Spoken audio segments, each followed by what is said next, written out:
Design तैयार करें, draw करें। पहले सोच रहे हैं आपके दिमाग में कोई, आप इंजीनियर हैं तो डिजाइन तैयार करें अपना।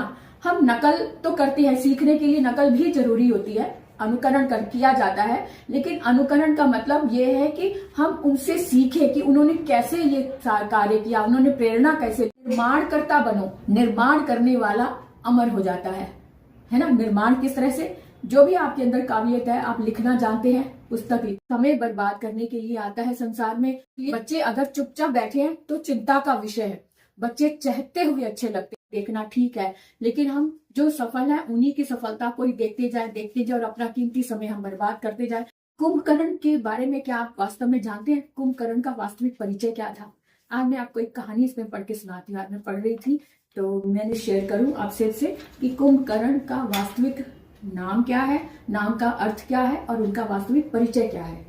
कि रामायण को पढ़ने से कुंभकर्ण का जो परिचय मिलता है वह बड़ा विचित्र सा। उसमें लिखा है ये कुंभकर्ण रावण का एक भाई था जो 6 महीने सोया करता था और जगाए जाने पर एक दिन के लिए उठता था और फिर से सो जाता था। वास्तव में कुंभकर्ण कोई संज्ञावाचक नाम नहीं है, संज्ञावाचक नाम नहीं है, बल्कि लाक्षणिक नाम है, यानी एक प्रतीकात्मक नाम है। जिस मनुष्य के कर्ण कान बड़े बड़े घड़े के समान हो वह व्यक्ति कुंभकर्ण है। और कुंभ की विशेषता यह है कि जिसके मुख के पास यदि आप बोलें तो उसमें आवाज जाएगी, तो वो आवाज थोड़ी गूंजती है ना, और आवाज गूंजेगी भी, परंतु कुंभ यानी घड़ा वो वहीं का वहीं पड़ा रहेगा। उसमें आपका कहना फलीभूत नहीं होगा। आपने कुछ भी कहा, आवाज थोड़ी सी गूंजेगी, लेकिन घड़े पर कोई असर नहीं होगा। घड़ा वहीं का वहीं पड़ा रहेगा, एक्शन नहीं लेगा, कोई संकेत नहीं देगा, कुछ प्रत्युत्तर नहीं देगा। उसके लिए जागने का प्रश्न ही नहीं उठता। यदि कोई अच्छी या लाभदायक बात अथवा ज्ञान का कोई अनमोल रहस्य सुनने पर भी नहीं सुनता, उसे क्रियान्वित नहीं करता, तो मानो वह कुंभकर्ण है। अब चेष्टाहीन, बुद्धिहीन, आलसी, निद्रा प्रिय ही कुंभकर्ण है। यानी इसका प्रतीकात्मक क्या हुआ कि जो चेष्टाहीन है, जिसमें कोई एक्टिविटी नहीं है, बुद्धिहीन है, जिसके अंदर बुद्धि नहीं है, आलसी है, जहां पड़ा ही रहता है, निंदा प्रिय, जिसे बुराइयां पसंद है, ऐसा व्यक्ति की कुंभकर्ण है। तो आज मैं आपसे ये बात कहना चाहती हूँ कि कभी भी खाली मत बैठो। कुंभकर्ण की जैसे आप हर समय सोते मत रहो। ऐसा व्यक्ति विशेषता लिए हुए नहीं होता है। ऐसा व्यक्ति सिर्फ अपना समय बर्बाद करने के लिए आता है संसार में। ऐसा व्यक्ति सिर्फ भार स्वरूप होता है, खाया और सो गया, खाया और सो गया। ऐसा जीवन बनाओ जो किसी औरों के लिए उपयोगी हो। आपका जीवन देखने में सुंदर है, लेकिन आप किसी के काम नहीं आ सकते, किसी का कोई कार्य नहीं संभाल सकते, तो आपका जीना बेकार है। बच्चे जैसे बड़े होते हैं तो उनसे एक कॉमन रूप में हर कोई कहता है कि बेटा खाली मत बैठो, खाली मत बैठो। उसका क्या बच्चे समझ नहीं पाते, खाली का क्या मतलब है। खाली नहीं बैठो तो क्या, कोई चीज तोड़ू, इधर भागू उधर भागू। जब मैं भागता हूँ, बच्चे भागते शरारत करते, तब भी परेशान होते हैं पेरेंट्स की, शोर मचा रहे हैं, कभी ये चीज तोड़ दी, कभी वो चीज तोड़ दी, कभी खुद गिर गए, चोट लग गई। कोई बात नहीं, एक्टिव तो है ना बच्चे, एक्टिव रहने दो।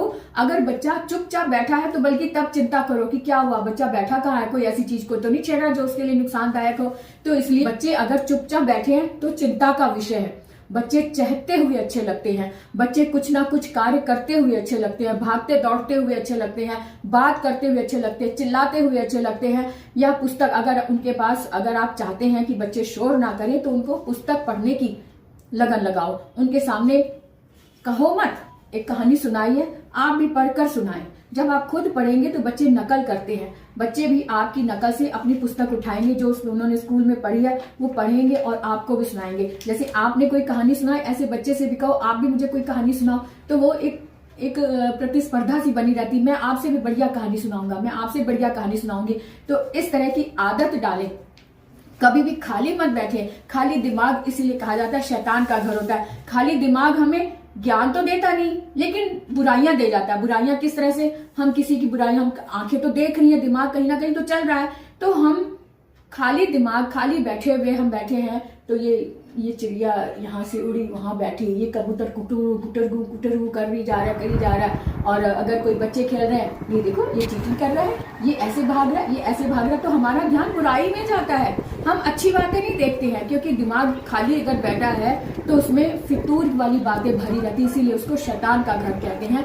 तो कभी भी खाली मत बैठो। अगर आपने अपने जीवन में सफल होना है, कुछ हासिल करना है, तो अपनी लाइफ को, अपने जीवन को इस तरह से उपयोगी बनाओ कि दूसरे आपका नाम लेकर अपने आप में एक प्राउड फील करे कि हाँ, हम उनसे रिलेटेड हैं। वो जिन्होंने एक रचना कर डाली, जिन्होंने इतनी पुस्तकें लिखी, निर्माण कर दिया, तो यानी निर्माणकर्ता बनो। निर्माण करने वाला अमर हो जाता है ना। निर्माण किस तरह से? जो भी आपके अंदर काबिलियत है, आप लिखना जानते हैं, पुस्तक लिखिए। आप कविताएं लिखते हैं, कविताएं लिखिए। आप किसी को पढ़ा सकते हैं तो पढ़ाएं।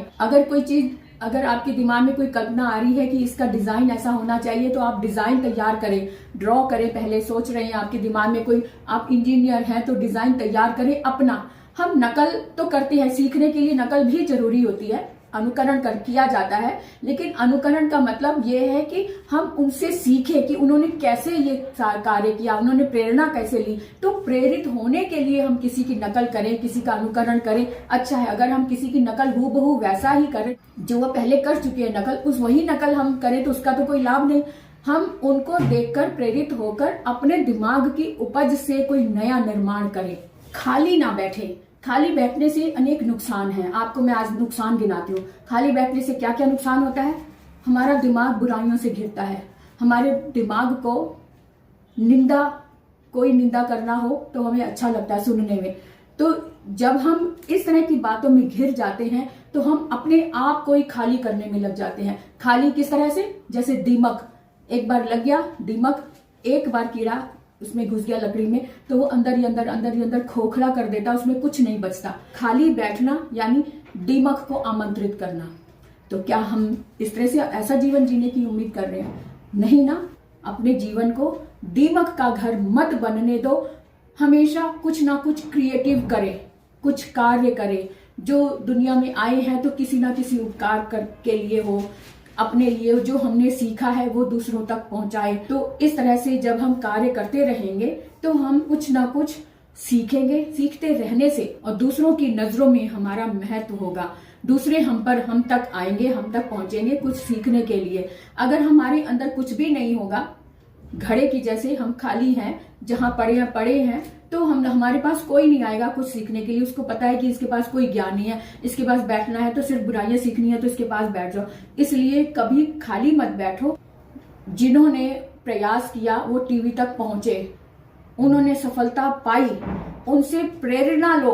इनसे प्रेरणा लेकर हम अपने जीवन में अपने आप को भी क्रियान्वित करें। यहाँ तक देखना ठीक है, लेकिन हम जो सफल है उन्हीं की सफलता को ही देखते जाए और अपना कीमती समय हम बर्बाद करते जाए। हमारे पास जो कीमती कार्य है उसको हम डंप करके बैठे और देख रहे, तो ये कहाँ की अक्लमंदी है ना। तो इसलिए खाली मत बैठो, कुछ ना कुछ कार्य करो।